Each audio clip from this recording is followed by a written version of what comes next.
Everybody talks about how great remakes are, and rightfully so. But what doesn't get enough attention are game demakes, when you take a game and make a dramatically scaled back version for older hardware. The most famous is probably the Chinese NES demake of Final Fantasy VII, but the most impressive, as well as the most fun in my opinion, is definitely Halo 2600, the aptly named Halo demake for Atari 2600.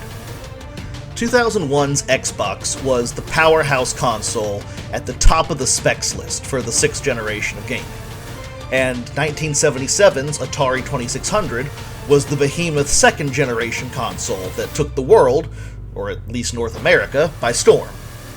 What do these two have in common?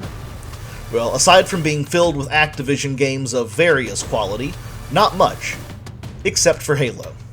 Created by Ed Fries, the guy who led the team that created the first Xbox and was key in acquiring studios from Microsoft like Rare and Bungie, Halo 2600 is a surprisingly good answer to the question, what if Halo had been created 20 years earlier?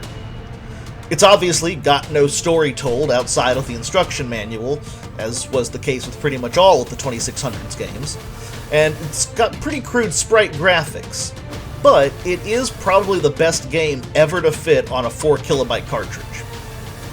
When you start the game, you're greeted to a 2600 rendition of the Halo theme.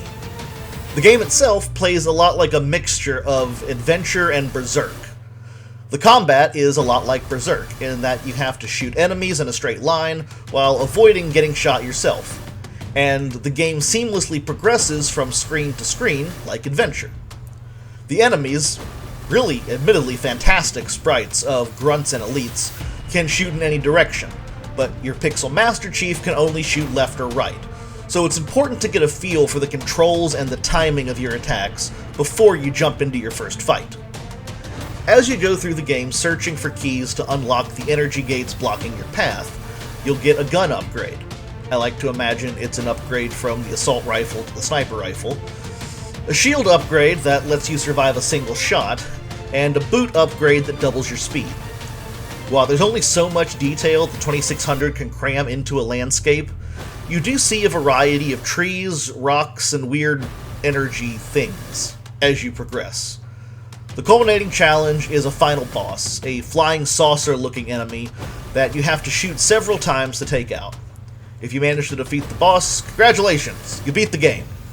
It immediately restarts, but with a red title screen indicating that you've progressed to hard mode, which really just has you play the game again, but moving at like 1/4 speed.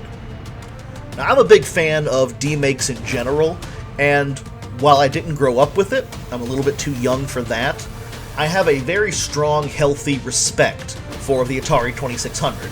So, seeing a demake of one of my favorite childhood games on a system that predated me by a decade and a half is just really a cool experience for me.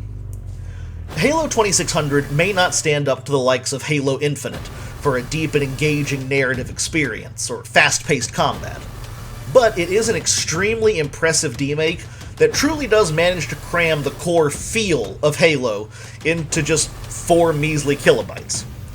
The folks at AtariAge, bless them, sold physical cartridges of this back in 2013, complete with a box and instruction manual, although I imagine that most people played this on an emulator or a Harmony Flash cartridge. I personally picked up the cheaper copy of it physically with a cartridge and the manual. The footage you're seeing I captured on my Atari 2600 Plus, although I have spent a lot of time playing this on my original Atari 2600. And regardless of how you play it, whether it's with an emulator, on a flash cartridge, or on the actual cartridge that AtariAge produced, it's one of the 2600 games I most readily recommend, and it's an absolute must for those who happen to fall into that intersection of Halo fan and retro gamer. It would be nice if there were a score counter or some enemy randomization for replay value, but it is a damn fun game nonetheless. My last complaint, and this is almost certainly a limitation of the hardware, I wish I got that 2600 version of the Halo theme playing throughout. But even without that, it is a fantastic time if you can appreciate the simplicity of the Atari 2600. My rating for Halo 2600 on Atari 2600 is an A.